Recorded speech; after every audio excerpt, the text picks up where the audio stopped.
Hey everybody, Bryant, fresh back from vacation, and you might be able to tell I'm a little bit hoarse in my voice.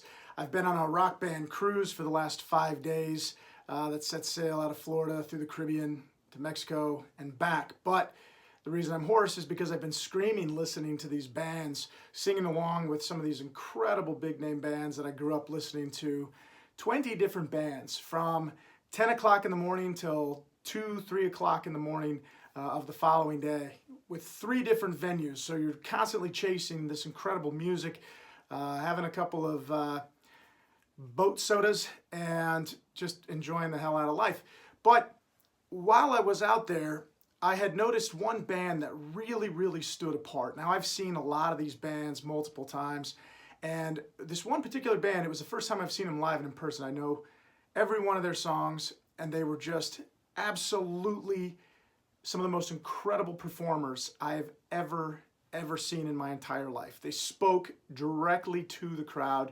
It was not scripted. It was genuine. It was authentic. There was a lot of cursing. There was a lot of stuff that you knew this wasn't pandering. And, you know, that really dovetailed well into a message that I deliver to my clients all the time and a concept that I deliver to my clients. So I want to take the inspiration from the boat and my hoarse voice, and I want to roll that right into the content and the conversation today. Now, if you captured the look of this presentation title, you might think, oh, this is a little off color for Bo. This isn't what he normally does. Yeah, I'm not dark, but I wanted to kind of flip the script on the message a little bit because, you know, for the 25 plus years that I've been in this industry, on every single side of this industry, I have been a student of this business, and I have seen some of the most counterintuitive logic create some of the most incredible results. So you got to read the fine print, and basically that is why your restaurant sucks and it will fail, even if we tell you how to prevent it. So today we're going to do all of that, and we're going to tie it right in. So there is a bit of a warning message. Number one, the following statements, they are not supposition or my opinion. These are facts, and they're supported by mathematics, statistics, algorithms, benchmarking, and just flat out proof of concept that we have witnessed working with clients. And let me make sure that I rewind this back a little bit and tell you about context and content. So if this is the first time tuning in and seeing me and listening to some of the stuff that I talk about and teach, then it bears mention that I tell you what part of the landscape I am in when it comes to restauranting. I am in the independent landscape. I work with independent restaurants that are in growth mode, concepts that are either in one city trying to expand their regional geography, in a region trying to expand their state geography, or in a state trying to expand their national footprint. They have to be independent. I don't like working with large chain concepts, and you'll see why today. And I have spent a lot of time, probably 10 years before focusing in this specific segment. I worked a lot with startups, but startups had a little too much friction, not enough energy, not enough momentum, not enough know-how to kind of hit the door or hit the ground running and get things done at the clip that we need to get things done. So this is kind of the space that I've rested into, and I have a very specific purpose working with these types of accounts, and that is this. My job, the reason I am on this planet is to make sure that I preserve and protect the soul of what makes this industry so amazing. And one of the slipperiest slopes in this industry is what happens when businesses start to grow. They can grow for all the wrong reasons, and they can end up losing their identity, losing their soul, and then it's just a matter of time. It's accelerated, and those businesses either stop being so successful or they just fade away into the sunset. So I want to make sure that that doesn't happen with great concepts, and I want to make sure that these great concepts have the ability to outperform, out profit, and most importantly, create a better experience than these rubber stamped, soulless brands out there. You know who you are. This message is for you too. So let's dive right in.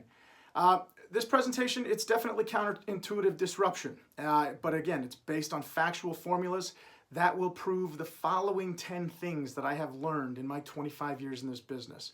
And again, these are probably going to catch you off guard. High level. Restaurants that suck fail.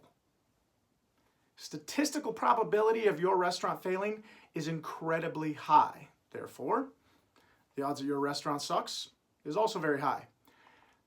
Let's dive into that and take a look. Let's break down these top 10 biggest misconceptions or counterintuitive things that people kind of experience as they are growing and developing their brand. Number one, you should absolutely hope to be hated. And I'm going to explain why all of these things are factual statements. Number two, you need to be the highest paying employer in your market. 3, you only have one competitor and you can destroy them within 24 hours. 4, there are only 2 people in any restaurant that matter. 5, you can charge whatever you want and still be incredibly busy and successful. Number 6, working on your weaknesses is your greatest weakness. Stop doing that. Number 7, your menu is twice as big as it should be, at a minimum, and I'll prove it to you. Number 8, your customer is the least important person in your business. Now, this has a little asterisk. In most cases, my audience is management, leadership, ownership. So if you happen to be an hourly employee on the front lines, working and grinding away and making it happen every single day with a passion to serve the restaurant's clients, then that message is not for you. To everybody above the direct boots on the ground, that's who this message is for. Your customer is the least important person in your business. Number 9, if you bought your products at cost, you would still fail. It's one of these things that people chase after all the time. They chase the savings, and it is one of the most ignorant things you can do, and I'm going to prove that too. 10, finally, fire all your managers, or you will fail even faster. Now, these are crazy, crazy statements, I get it.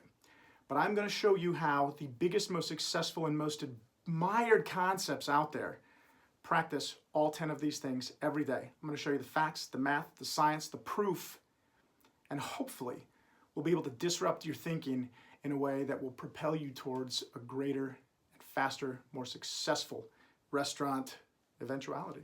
All right, so I want to cover this basic concept. Now, this exists for just about every business worldwide, and it is this bell curve of what really any business, but I'm specifically going to talk about what the restaurant business growth or life cycle looks like. So just like any concept, you start out typically with 1. You have a startup. You need to create proof of concept. You need to make sure that this thing that you think is such a great idea is going to work. Then you've got this growth, this settling period, and then eventually a decline, and it kind of looks like this as we're going to track it. So the one thing that varies from any concept or from one concept to another, the variable is X is the difference between time, distance, and speed. Those 3 variables can either increase or decrease the likelihood and the height of the overall success and eventuality any business will achieve. So from startup, the clients that I work with, they go into growth mode. And in most concepts, people want to grow. They have an expectation to grow. They might tell you they don't, but I would say it's because they don't know how. That notwithstanding, if you bought yourself a business and you opened one location and you're happy with that and that's your retirement plan, that is fantastic, and I wish you the best of luck and hope that that happens for sure. After growth, you get into this established and still growing type of model. The growth becomes a bit more exponential because you're established. Then we have a little bit of a parting of the seas. Concepts tend to go one of 2 ways. They can either maintain that self-funded independent path, or they can take some form of investment structure, and that can exist in a bunch of different ways. So you can see I've got private equity, merger and acquisition, IPO, initial public offering, taking your business public, but there's even a handful of other elements. You can take a different series level of funding to help you grow. Usually that's in exchange for some type of equity or return on investment. And then there's also franchising as a model. Any of these vehicles that bring in funding faster than the funding generated by the restaurant from sheer revenue and profitability ends up taking a higher ascent in this bell curve and faster. Now, at that point, regardless of which way the brand goes, there's an eventuality, leads to kind of expansion, where the expansion is maxed for a number of different reasons. At the peak of any business, you're there. Now, there's the eventual decline, and from decline leads to the inevitable exit. Now, there's a way to repeat this bell curve through reinvention, but it's a shorter burst, and it's a less impactful kind of pop. So the time, the distance, and the speed are all compressed historically when a brand has been around for a long time and it tries to reinvent itself. It's not that it can't happen, and I'm not talking in certainty, I'm talking in probabilities. So what I like to introduce my clients to is this concept that we call the business butterfly effect. And this is one of the things that puts the most amount of pressure and impact relative to time, distance, and speed. And that is when you hit that expansion plane, when you can't really grow anymore, oftentimes it's for reasons that manifest or reveal themselves later, but things that we knew that we were doing wrong early. And I could give you a number of different examples. One of the best would be the position that you take early in the market. If you decide that you're going to be local, sustainable, organic, all these great things, you're probably not going to be able to get across the entire country and be, this 360-degree swath, because there's just a matter of availability, density within a market, pricing within any different market that is going to inhibit that growth through full scale. Now, it's not to say that you can't do those things. They're great. We're going to talk about what any business should do. It doesn't matter what I think. It matters what you think, and how you can look at your entrance strategy and your exit strategy. If you've got the end in mind and you begin with the end in mind, it makes the growth path and the eventuality a lot clearer. And all of that helps when it comes to time, distance, and speed. If you have no idea what direction you're going, it's a lot harder to chart a path or a course. So, that notwithstanding, I could talk about all of this type of stuff for hours and hours. I'm going to try to keep the message really concise and compressed today. So, while I'll be showing you a lot of information and content, we're not going to go down the bunny holes that would make this, a traditional full-day workshop or seminar. So, moving forward, today we're going to talk about the concept called why-dentity. Now, why-dentity, if you haven't figured it out, is the why behind your identity. So I'm thinking about this rock and roll cruise. I'm thinking about this rocker up on stage and this guy who unabashedly, unashamedly said, hey, this is who I am. If you love me, love me. If you hate me, but I'm going to be me. And guess what? A lot of people love this guy because he talks like that. He speaks his mind, and he just absolutely killed it. Pretty amazing guy, and that is exactly why I wanted to pull this content fresh off of the excitement of that cruise and deliver it to you. So, this is the restaurant success branding formula. I don't care if you're just starting or if you've been around for 20 years. If you can embrace this message and you can gut check yourself on these only 10, on these 10 really big gut punches that challenge the way you think, and you can put this in either your beginning model or you can reset your foundation with these things, I can promise you your likelihood for success is exceptionally higher than it is right now. So let's dive into it. It's an incredible content creator and a guy who looks at things, I feel, very similarly to the way that I look at things. I like to study brands. Now, while I love and exclusively work with independent concepts, I have had some independent concepts that have found tremendous success. I've got a concept out of LA I started working with when they had 10 corporate stores or 10 independent locations, and grew that to 500 locations nationwide. The challenge is there's not a lot of visibility with independents. Independents don't have to send their numbers out. They don't have to report to Wall Street. They don't have to report to any kind of a hedge fund or any type of investment portfolio. So it's hard to find that information, and that doesn't necessarily matter to me. When I work with my clients, we do an entire data dig on everything that they do. We benchmark their P&Ls. We look at everything and we compare that to the industry. We compare it to their concept footprint across their competitors. But we take this big data that we have current, readily available access to, and use that as kind of either a high water mark or a low water mark. And we can do great comparisons against these brands. Now, these big brands I'm talking about today, I'm doing for a handful of reasons. Number one, it's because the data is available. Number two, these are brands that I actually like. In some cases, these are brands that I love. And I have never historically been the type of guy to hang my hat on any big nationwide chain. I love the soul of the independents. I love the creativity. I love the heart. I love what we do, with purpose, on purpose. And sometimes I feel like that message is lost. But I've isolated some concepts today, some brands that you'll universally recognize. That's another reason we do it. But I think that they have maintained this balance and kept their soul intact. Now they've had hiccups like all brands do and will when they grow or when they have succession. But for the most part, I think these guys do it pretty right. So Starbucks, Amazon, Apple, Chipotle, Whole Foods, Tesla, and my absolute favorite, In-N-Out Burger. Now, what all of these brands have in common is the way that they have developed their ecosystem within their business, their philosophy, their nomenclature, and their ideology. All of those things, while seemingly might just seem philosophical, are actually rooted in a whole bunch of science, measurement, cause and effect, that for the most part just complement their natural philosophies normally. Now, these aren't contrived or meant to respond to data that they found. They were doing this anyway. They just happened to find data to support it.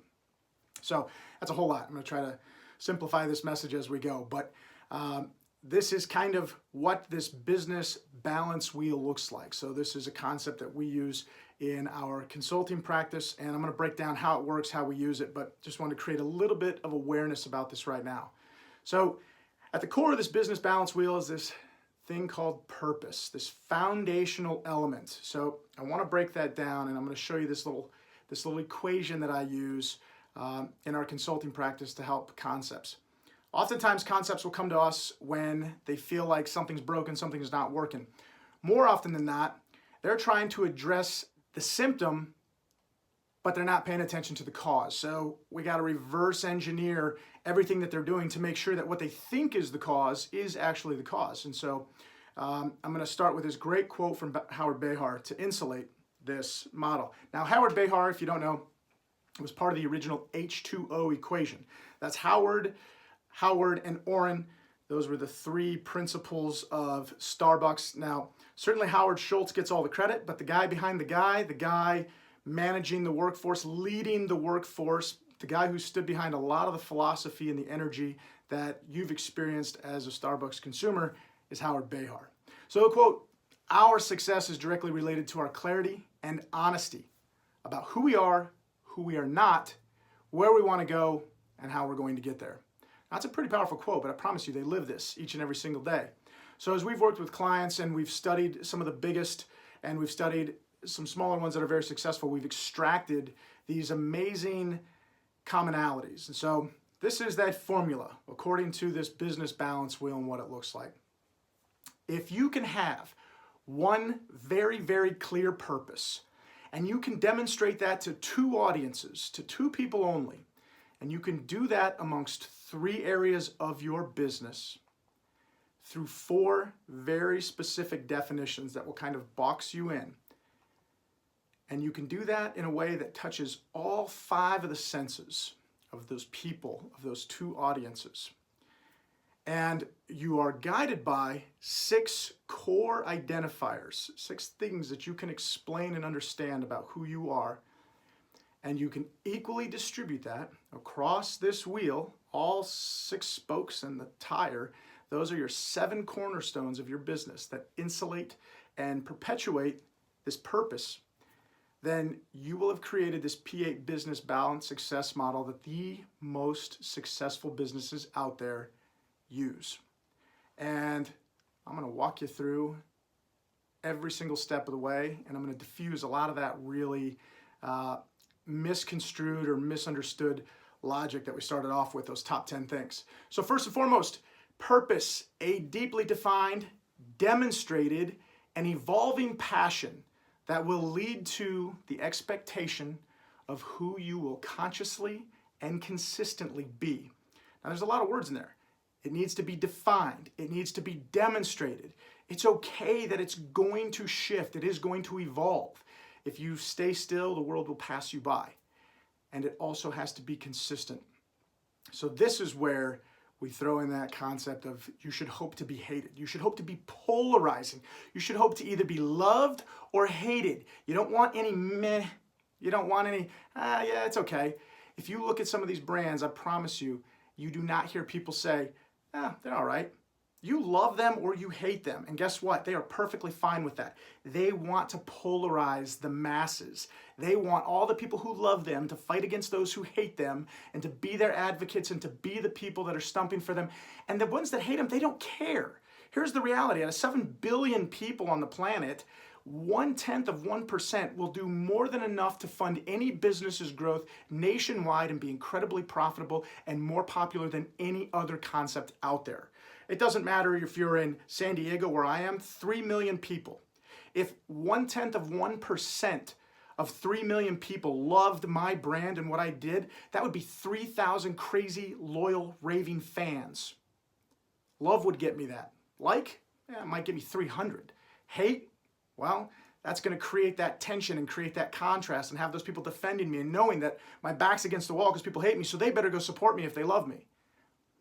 And each one of these brands has a pretty incredible purpose that it's defined, it's demonstrated, it is constantly evolving, and it's consistent. Now again, these brands have been around for a long time. Yes, they have lost their way, but I believe that currently all of them have found their way back. So you can read through Apple's purpose, the Whole Foods purpose. Now I start with those two because those two are pretty interesting. In a legacy journey, they've had successors. Now, Apple is on Tim Cook, and that succession plan has been in place for about 5 years. Are they the exact same brand? No. Have they tried to maintain that core tendency about what they stood for under Steve Jobs? I think that they've done a pretty good job with that. Now, I could go into an entire diatribe about them. I'm not going to. Whole Foods. Now, they're at the precipice of this shift right now. Obviously, moving from John Mackey to Jeff Bezos, two amazing, incredible leaders, two guys that I feel like their hearts, their souls, and their minds are in the right place. I think that's going to be a pretty good transition, and I actually think Whole Foods is going to be the benefactor of converting a lot of haters over to lovers. Now, Google, they've been around for quite a while, and they've done some shifting and reorganizing in the company, but at the end of the day, they've stayed pretty true, even though they've evolved to and from their original purpose. Pretty great company, and of course, Elon Musk, one of my personal favorite disruptors out there. Pretty simple plan. Now, this isn't the Elon Musk purpose, this is just the Tesla purpose, so you got to compartmentalize that a little bit. But concepts that realize that they're hated. Tesla is hated by big oil. Tesla is hated by the big car companies. These big car companies that had to take a ton of government funding in order to climb out of this hole. Meanwhile, this guy's out there selling a premium product at a premium price, has tons of people that love him, but also has tons of people that hate him. And I could create that same scenario for all of these different brands. It's compelling, and that is something that they do very, very intentionally. Next, they pay attention to those two people in their audience. And when I say there are only two people that matter in any restaurant, those two people are this: the people that we work with and the ones that we work for.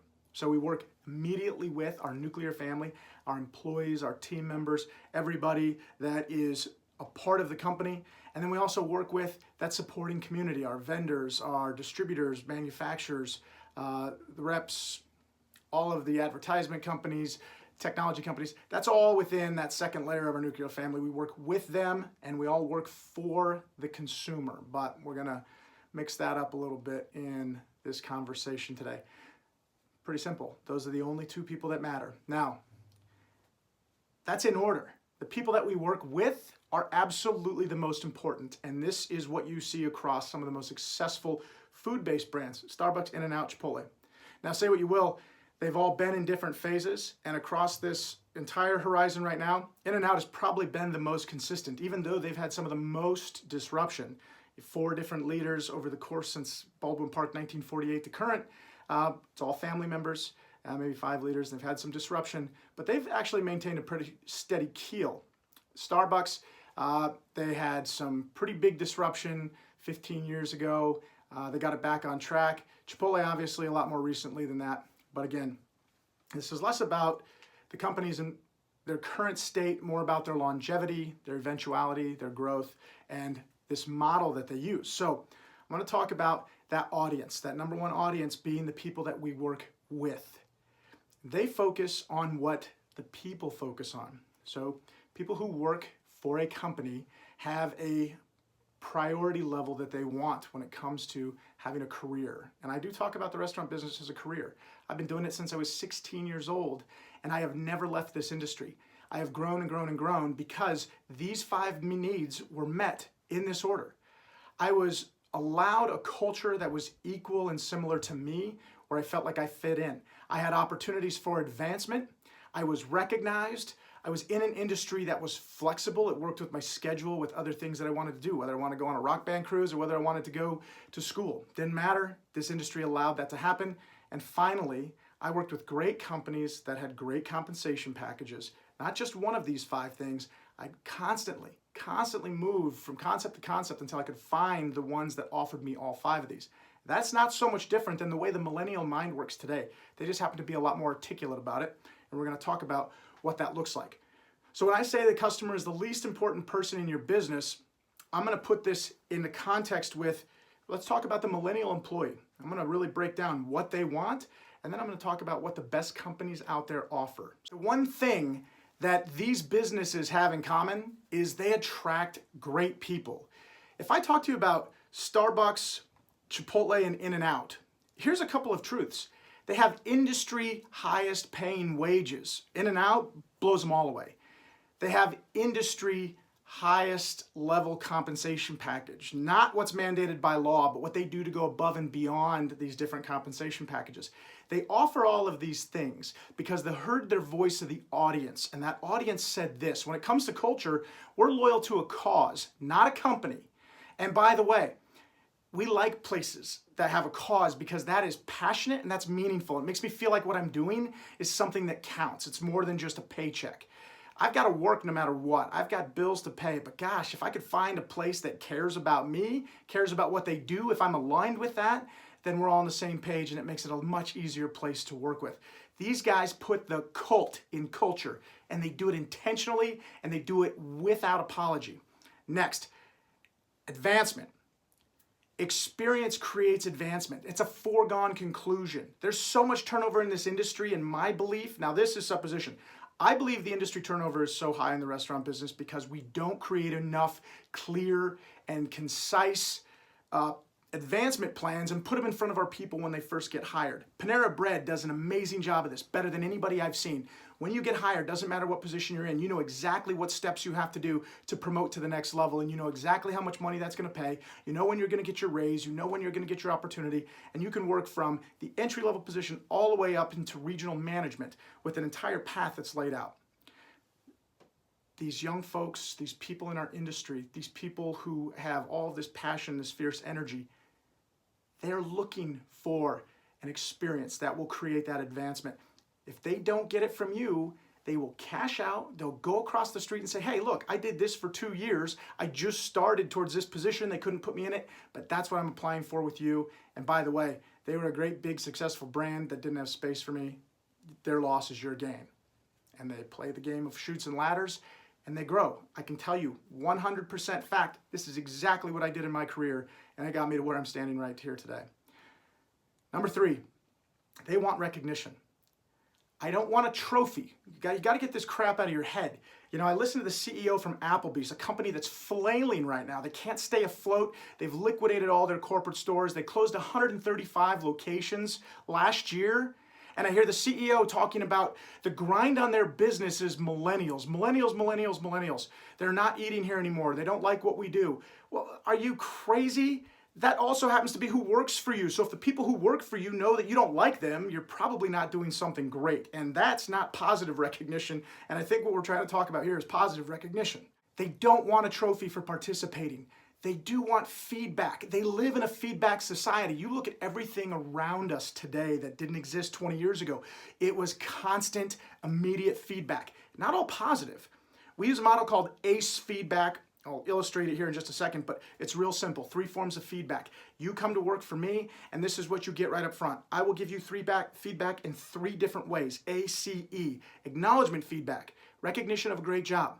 There's going to be constructive feedback. Hey, you did this. I think you do the right way. Let me make sure that we revisit that and that you do it right. And then, of course, when it was constructive and you didn't know how to do it the right way, that's my opportunity as a leader to make sure I'm giving you educational feedback. Acknowledgement, constructive, educational. You tell somebody from the start, this is how I'm going to treat you, this is what I'm going to give you. You can expect all three of them at any point when they happen.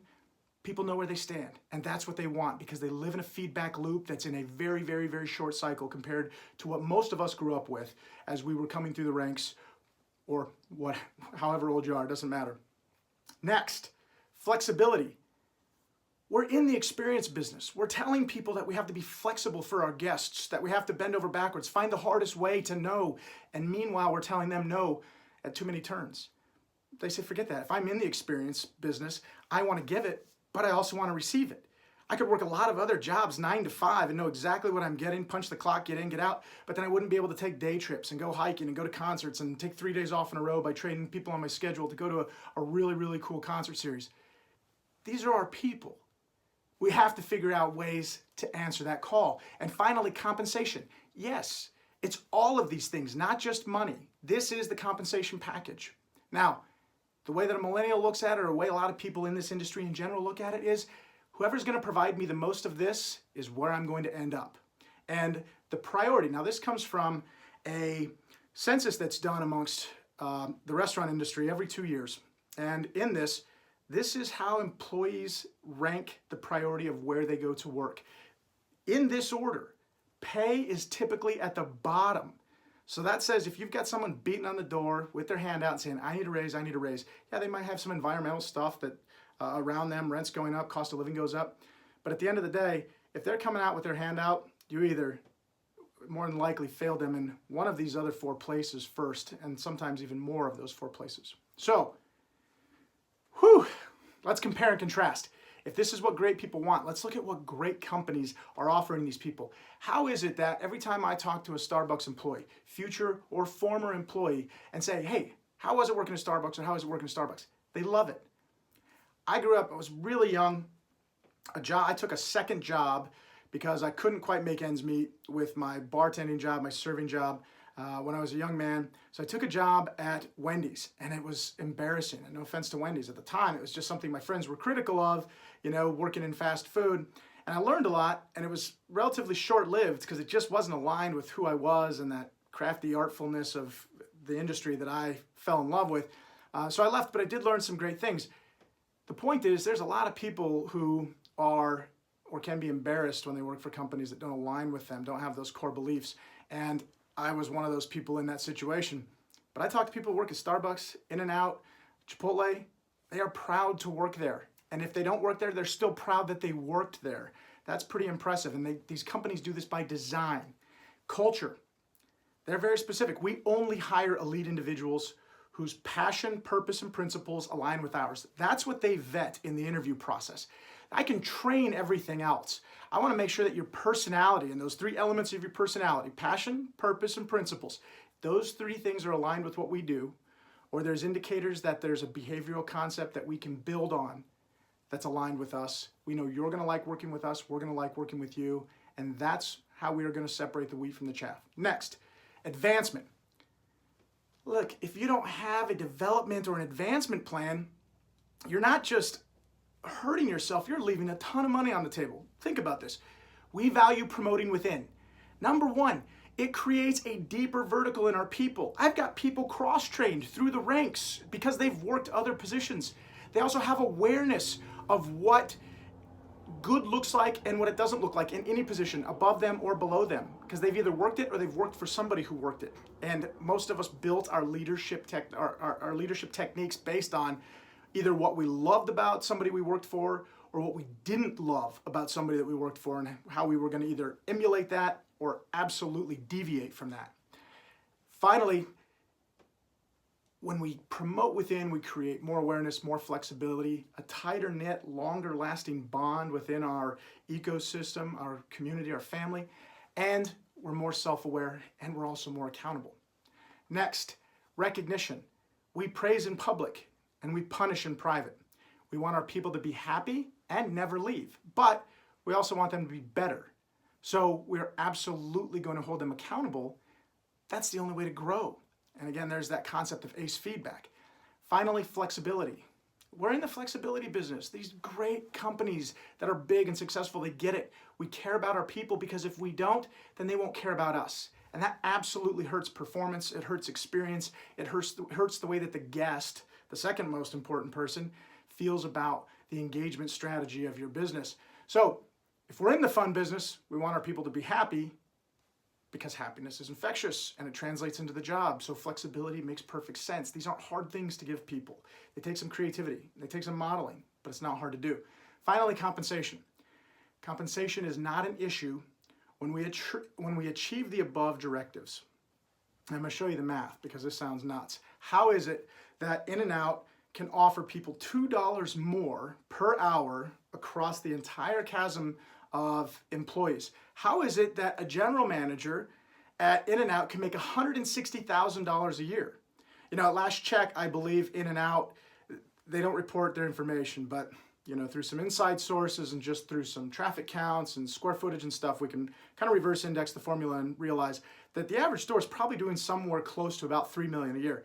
This isn't $160,000 a year type of salary worthy as a ratio of sales to salary, but they have figured out some loopholes in the math, and that's what I want to show you. So this is why you need to be the highest paid or highest paying employer in the market.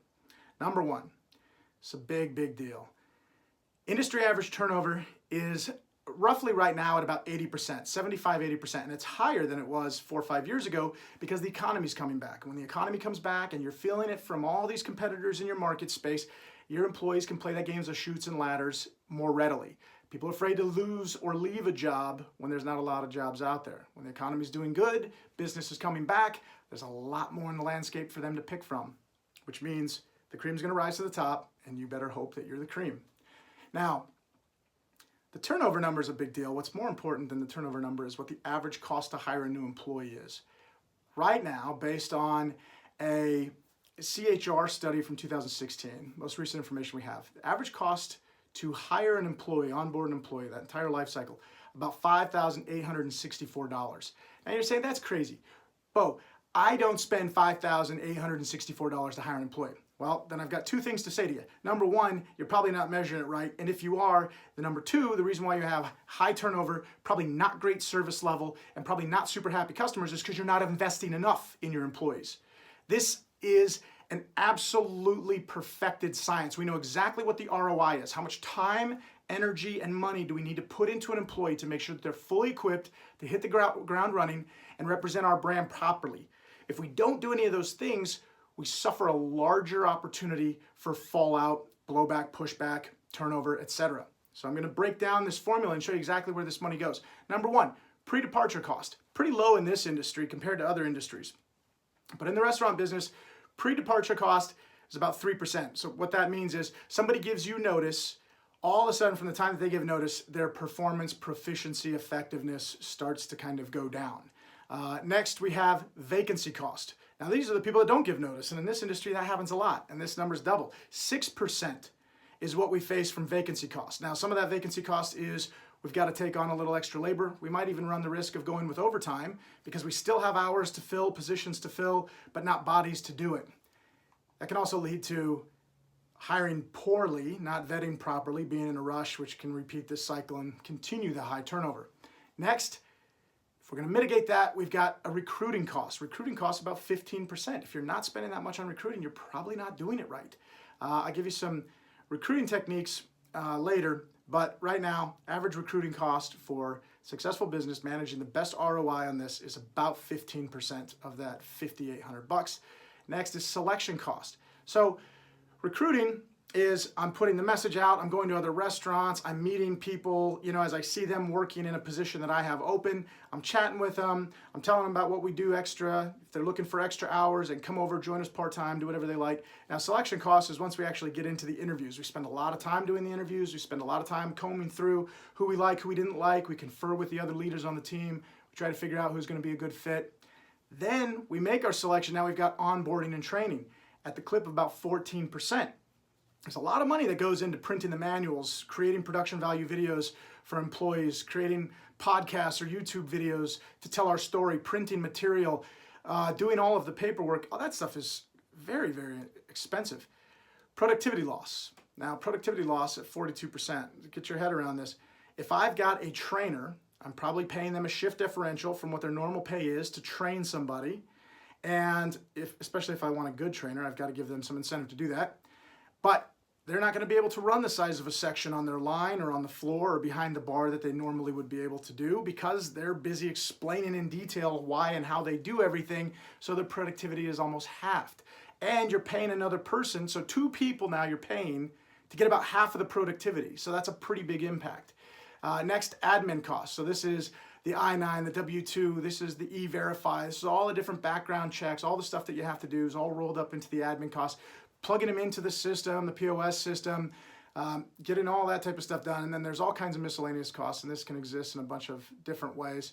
3%, these aren't always the same at in every state, based on different laws, based on different protection strategies that you've had to either create from previous litigation, different issues that might have happened, disclaimers, NDAs, all kinds of stuff that can fit in there that have an additional cost.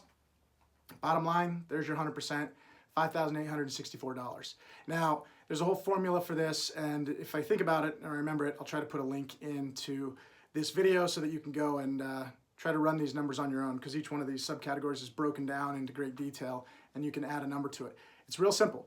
It's time and dollars, and any of that we can measure, then we can capture and we can identify what our cost is. Now, a really cool way that I just tell people to figure out what their turnover is look at how many total positions you have today. Look at how many W-2s you sent out 2 months ago or this month, January. It's February now, but how many W-2s did you send out for last year?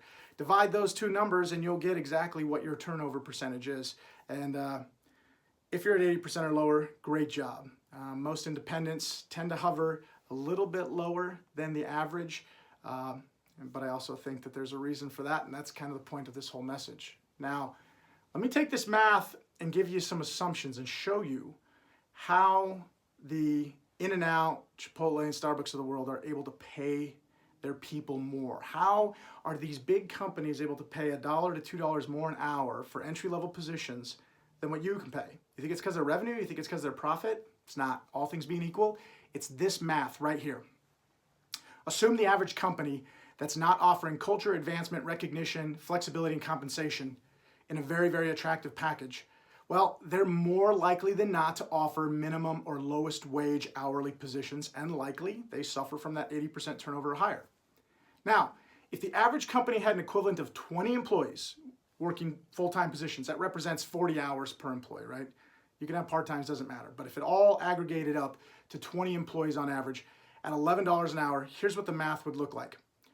20 employees times 40 hours a week times $11 is $8,800 in weekly payroll. Multiply that by 52 weeks in the year, $457,600 annually.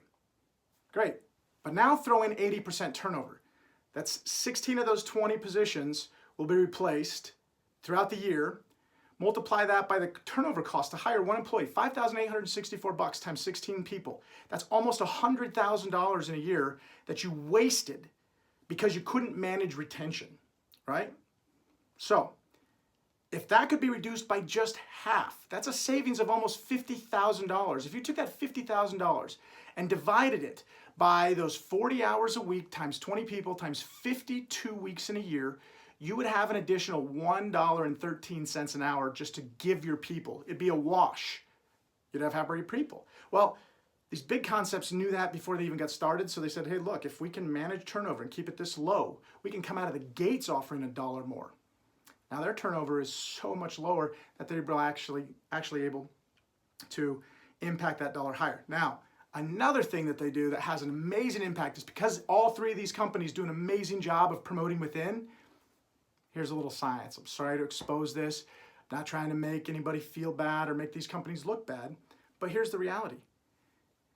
If you promote from hourly to salary in my company, you don't have the experience and the salary backing to make me have to pay you the industry standard.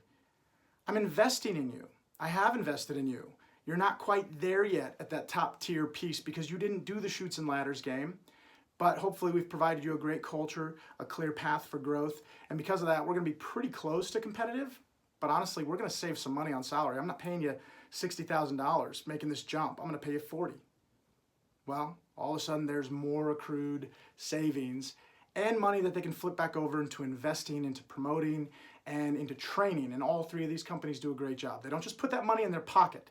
All three of these concepts do a great job of following the John Mackey concept of what's called conscious capitalism and upcycling employees.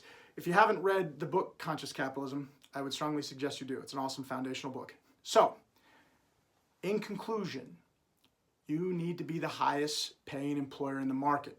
If you want the best people, which will create the best results and the best experiences for your guest, paying an industry highest wage isn't about what it'll cost you if you do. It's about what it'll cost you if you don't. All right, so I hope you're as passionate about people as I am. As you can tell, this is what drives the machine. This is what makes it work. And now I'll give you another concept from Howard Behar to insulate this, the guy from Starbucks. Howard Behar is, to me, a guy who has his priorities straight when it comes to employees. His philosophy was, I have people directly under me. Those are my customers. I have to do everything in the world to bend over backwards, empower them, make them happy, keep them coming back for more, keep them excited. The customer relationship is the same, all the way down to the bottom. Now, when you look at your hourly, boots on the ground employees that are engaging with the guest, their customer actually happens to be the company's revenue center. But the manager above those employees, all those boots on the ground, that's the manager's customer. Now, I hate the word manager. It's the leaders. It's the leaders' customers. Every layer of leadership, it's one-to-one. Whoever is directly beneath you in the chain of command or in the org chart, that's your customer. That's your only customer. Empower them, treat them well, give them the tools they need to succeed, listen to them, bend over backwards, do whatever it is that removes the obstacles from their job, that make it hard, that make it inefficient. Solve that. And if you do that and only that, it's infectious and it will happen all the way down the chain. Now, that's Howard Behar's philosophy.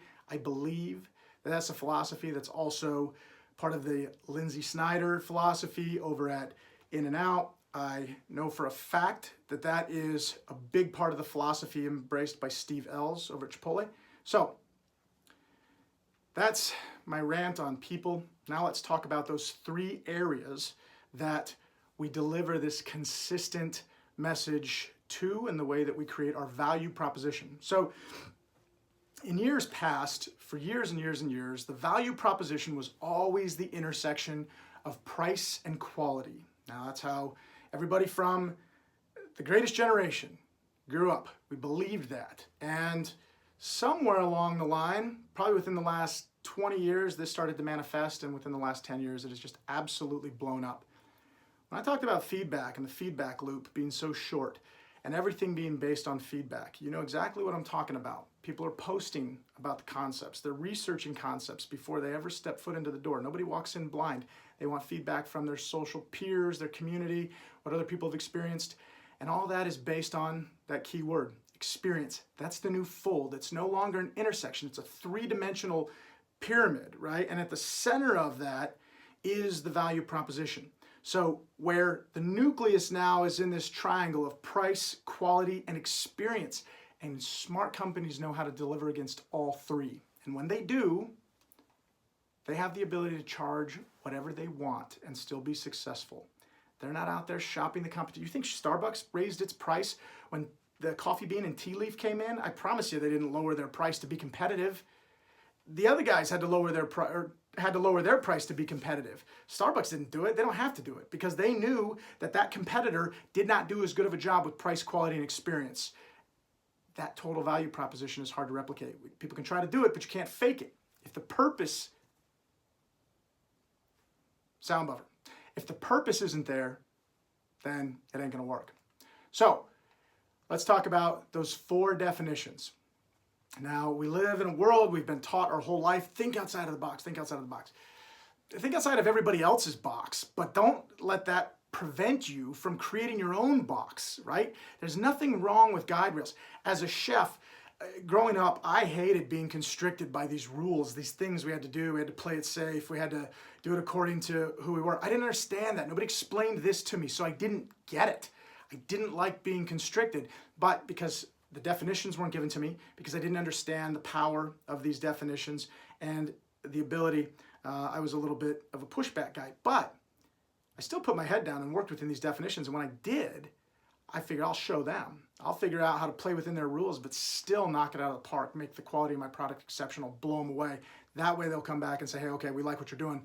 Let's play with that a little bit more. So these 4 definitions are based on a really, really simple concept.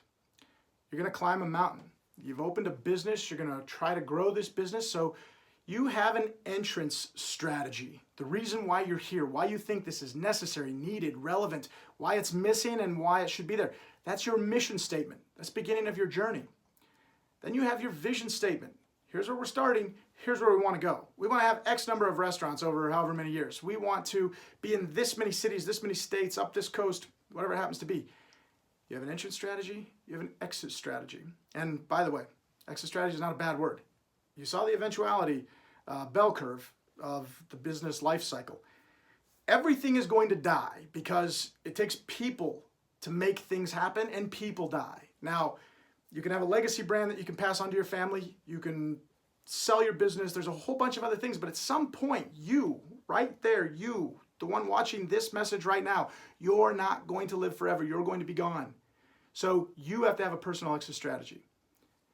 If you're the founder, if you're the proprietor, if you're the person who started this thing, you better know where you want to take it. Otherwise, it's really hard to give people direction without any kind of end in sight. Now, entrance and exit are critical, but every path, every mountain we climb, we can do so much better with a Sherpa, with somebody helping us, showing us where our footing works and how it makes sense. And yeah, we're going a little bit of a longer way, but it's cautious and it's going to get us there safe and sound. That's metaphor for our values. Our values are what is going to guide us. These are the guide rails on the side. Entrance strategy is why we're here. The vision strategy, exit strategy is where we're going. Guided by our values, that'll keep us on course. There's a lot of ways to win. You can win by cheating. If those aren't part of your value system, then you can win. You can put inferior product out there. You can do all kinds of manipulative messaging on the menu to try to distract people with smoke and mirrors and bait and switch. There's no rule that says you can't, but that's probably going to impact your time, distance, and speed equation. Your total bell curve might be realized a little faster. It's not for me to judge. I'm just giving you the construct. Now, you want to find like-minded people, you define these 3 things, and what happens is you will naturally attract like-minded people. And that's who we want perpetuating our message. Those are the people we trust and want to empower. This is how these great companies put the cult in culture. And man, I'm telling you, there's nothing better than working with a group of people who are just raving lunatics and passionate about what you're passionate about. So, who you want to join you on both of those different people that matter, the message is the same. When they get it, they flock to you from both sides. Those that work with us and those that we work for. That's pretty simple. Shouldn't be this simple. Now, make a pretty bold statement. I said, you should fire all your managers or you'll fail even faster. If all you have is managers, you are going to fail. We manage things and we lead people. And if you're going to take people to the top of the mountain, they don't want to be managed. They want to be led. They have to have something and somebody to believe in. They've got to know why they're here. They've got to know where they're going, and they've got to know how they're going to get there. That's leadership construct. You've got to put the leadership behind your organization. So be real careful about management versus leadership. By very definition, management means to maintain, to corral, to prevent from breaking. Leadership means to push forward, to improve, to get better, to collaborate. Now, I'm not saying we don't have things that have to be managed, but to me, technology, systems, construct, empowerment, those things are what we give to people in order for the things to be managed. The leadership allows that to happen faster, better, smarter, and more successfully. And that's what I believe some of these best brands do better than anybody. Next, we have our 5 senses. The most incredible concepts don't do much on accident. It's very, very well known. It's very intentional, right? I love this concept that I'd heard from John Mackey. Live your life and your business with purpose, on purpose. Everything is intentional. All 5 of the senses, what we see, what we hear, what we smell, what we taste, what we touch, all of that is controlled. So when I say that you only have one competitor and you can destroy them within 24 hours, here's what I mean by that. It's finite. It's not going to get better if your only competitor is the guy across the street. It's finite. You can beat him or you can't. It's infinite if your only competition is you. And all you have to do is be better than you were yesterday. Push your people to be better than they were yesterday. Empower them, lead them so that they become better than they were yesterday. And all of a sudden, you realize what I mean by your only competitor can be beat within 24 hours. You're your only competition. Just be better than you were yesterday and do that every day and you're going to be amazing. Now, when I talk about these 5 senses, we have this concept called the customer journey. I don't normally go through this in my Why-dentity presentation, but because you're on the other side of the screen and you're probably not a client of mine, I need to fill in some of the blanks. So I'm going to do this with customer journey. The customer journey is this. A guest starts out with a need. They're hungry, or they're thirsty, or they want a place to hang out with their friends. They want an experience. They're looking for one in their neighborhood or in the area that they're visiting. They have a need. The next thing that they do once they have a need is they do some research. They either pick up the phone, call a friend, hey, where should I go? They get on the internet, they get on their phone, they start looking stuff up, what's around me. They go to different social media sites, TripAdvisor, Yelp, and they're looking for something. They do their research, they see what people are saying so that they have a good chance of spending their money according to the value proposition that they hope to receive. When they do this, they finally make a selection. After their selection, they order their product, they receive their product. Now they've had an experience. From that experience, if we've done it right, if we've done it like these big guys have done it, we've created this craveability. And all of this is very intentional. If we can help them crave what we do because they had a great experience, they received great product, the value was there, we reaffirmed that they made a great selection, then they are going to perpetuate our ability for people's needs and research to turn into selection because they're going to refer it. When people have a great experience, they want to tell people. Now, what most businesses don't pay attention to is how are they intersecting or intercepting the steps in the customer journey from the need to the research. How are your business's optics? How do you show up when people research you? How is your response rate to bad press across social media? As they're doing their research, they're probably going to stumble upon your website and they're going to want to know what you offer. What's the value proposition? So what does that look like? What does your website look like? What do the pictures online look like? What do the experiences and the feedback say? When they make a selection before their order, they need a call to action. Have you put in a call to action that tells them, hey, you're looking at all these places, pick us, here's why. Get this, get that, get this. By the way, if you're not one of these parts of our membership or this part of our team or you're not celebrating this, you need to do it with us. We're going to incent you, take care of you. We'd love to have a chance to prove to you who and what we are. And that is achieved next with your value proposition. Whatever it is that you show them or tell them you're going to do, exceed that, right? So in between order and the receipt of the product, we have to have a value proposition. Then we have to deliver against it, and we have to kind of over-deliver against it. That's what's going to get us that thumbs up. That's what's going to make the experience great.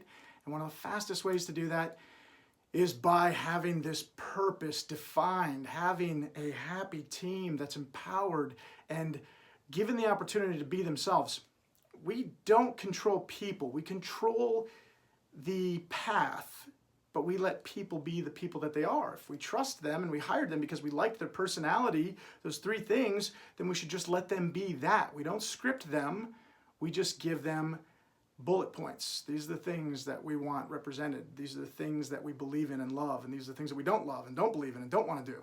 Go be that. However you internalize that.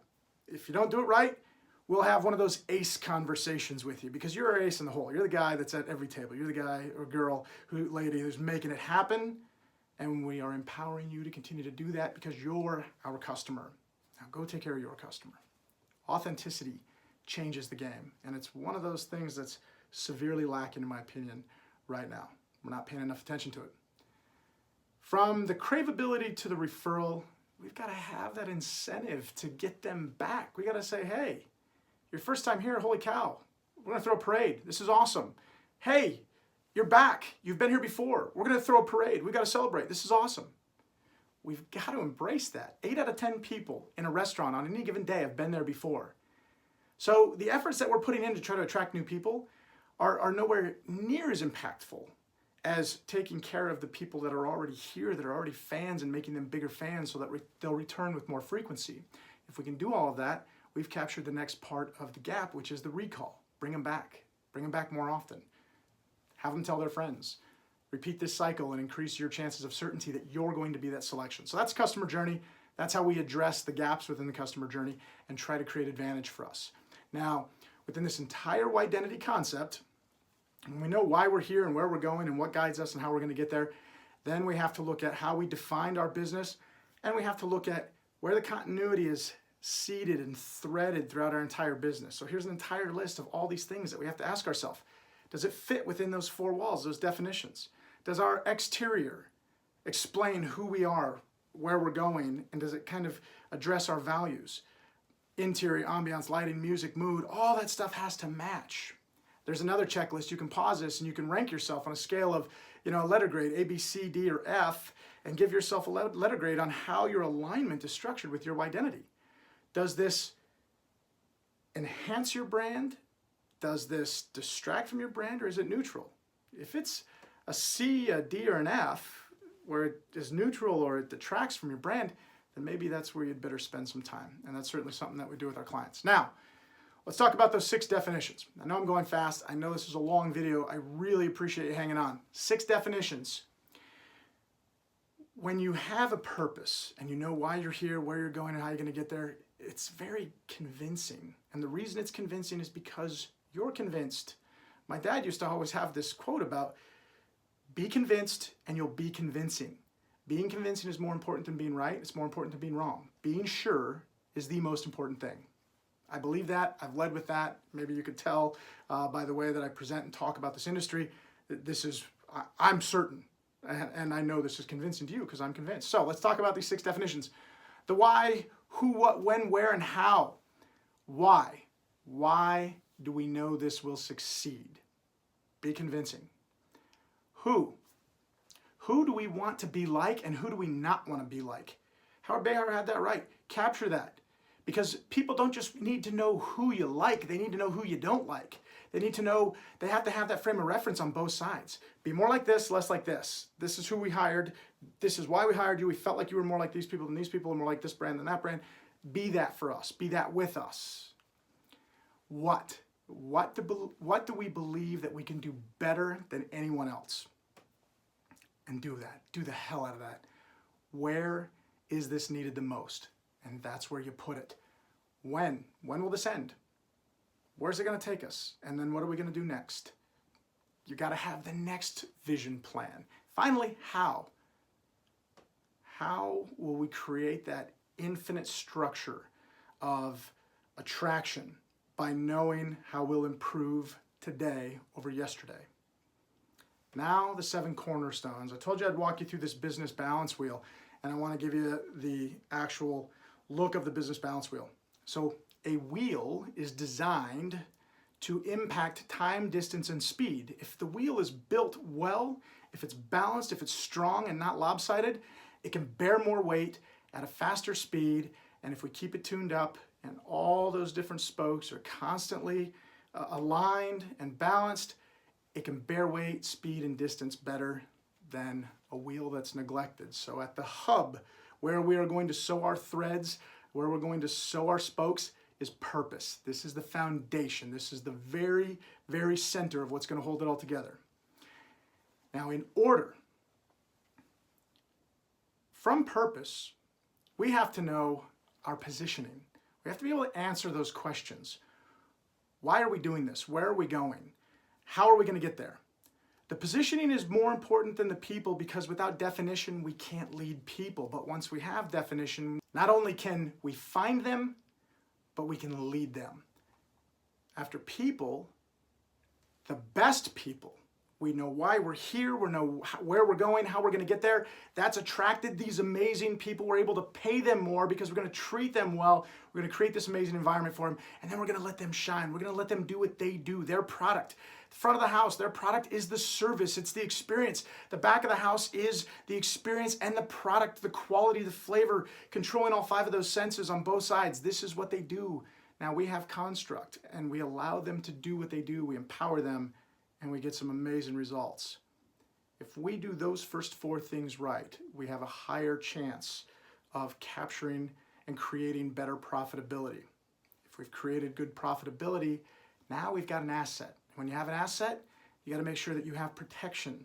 You have to make sure that you're not letting anybody invade that. Now, I'm not going to go into my entire spiel or diatribe about our consulting model, but this is essentially our consulting model. Finally, once we have something worth protecting, and it's making us money, and we have great people and great product, we know where we're going, why we're here, now we also know where we're going to be. And this is going to help us to place this concept in more places with more like-minded people on both sides, the ones we work with and the ones we work for.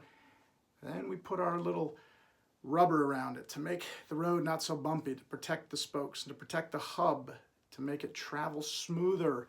And that's process. I can't do it all. You can't do it all. So we're going to have to capture what we do and how we do it with process that will allow us collectively, metaphorically, to be in more than one place at a time. The legacy will live on through our process. And that's the business balance wheel. So now I'm going to talk about 2 more things really quick and we're going to wrap it up. Number 1, when it comes to the menu, I said working on your weakness is your greatest weakness. And it's true. You can't be everything to everybody, and you shouldn't be. It's crazy. Less is more. Being the best at something is far more important than being okay at a lot of things. If you ask the most successful people in the world for some advice, some counterintuitive advice, this is what I promise you they will tell you. Or you can ask the question and they'll confirm what I'm telling you. They don't work on their weaknesses. Jeff Bezos isn't trying to figure out how to do accounting. Steve Ells is not trying to figure out how to control his supply chain costs. Lindsay Snyder is not out there trying to figure out how to build the best HR machine in the world. That's not her strength. That's not any of their strengths. They don't want to work on their weaknesses. They want to work on their strengths. If I'm better at a thing than anybody else, and I stop doing that so that I can go be mediocre at things that other people are way better than me at, I am missing a huge opportunity. That's insane. If you're better at something than anybody else, go keep doing that and keep getting better than anybody else. And then you can find people who are good at the things that you're not good at, and you can fold them into the team, and you can allow them to continue to be good at what they're good at.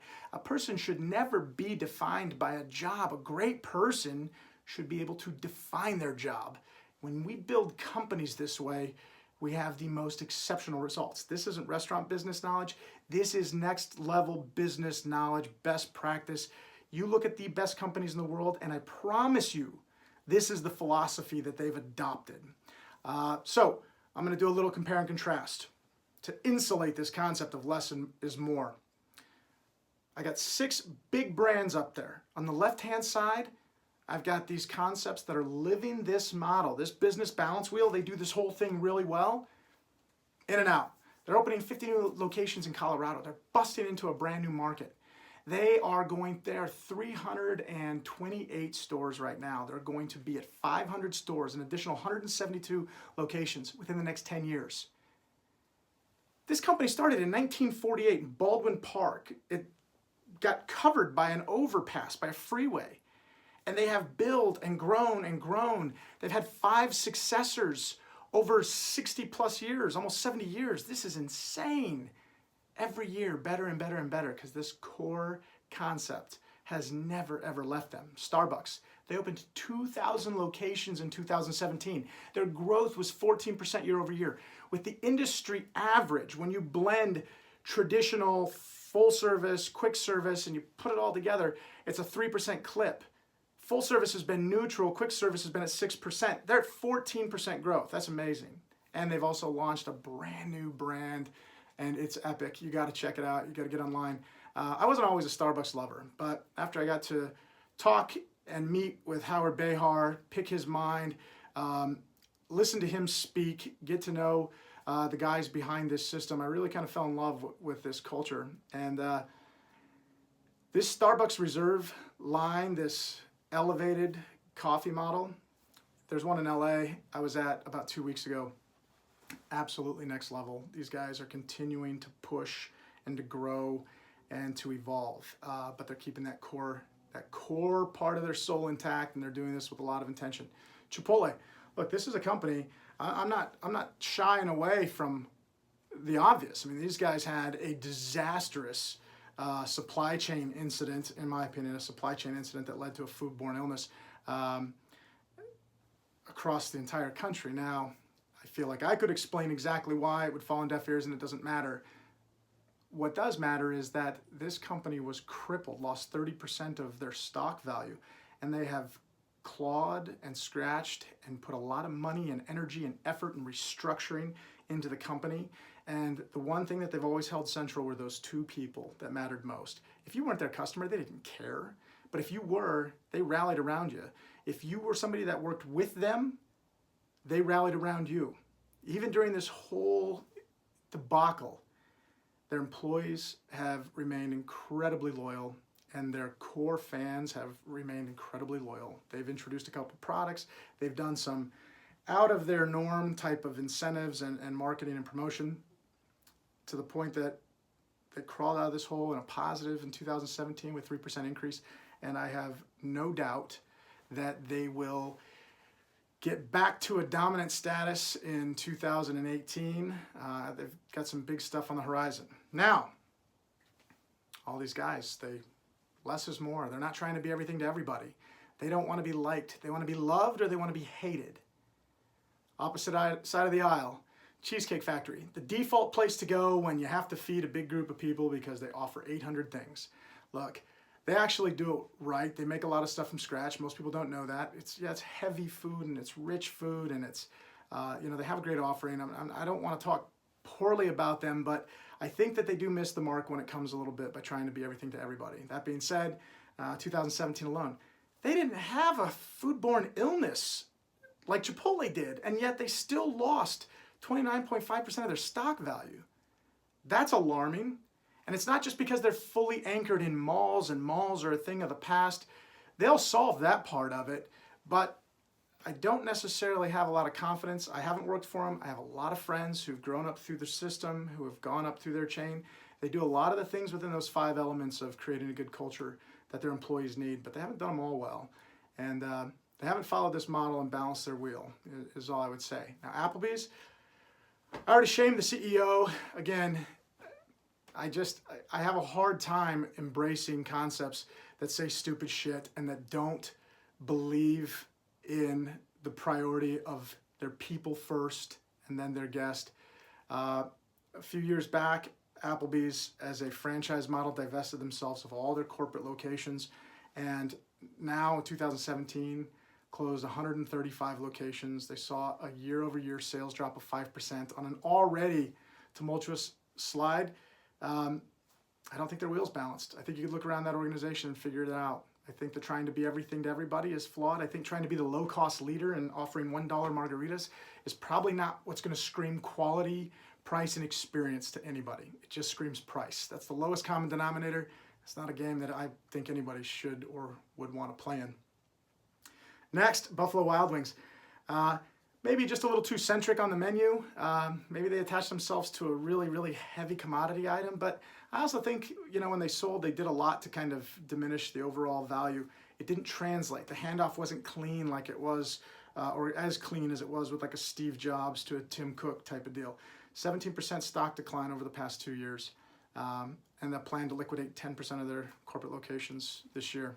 That's not going in the right direction. So you can see that while most of you might have a proclivity to just say, I hate all chain restaurants, well, there's good ones and there's bad ones. Now, this is supposition.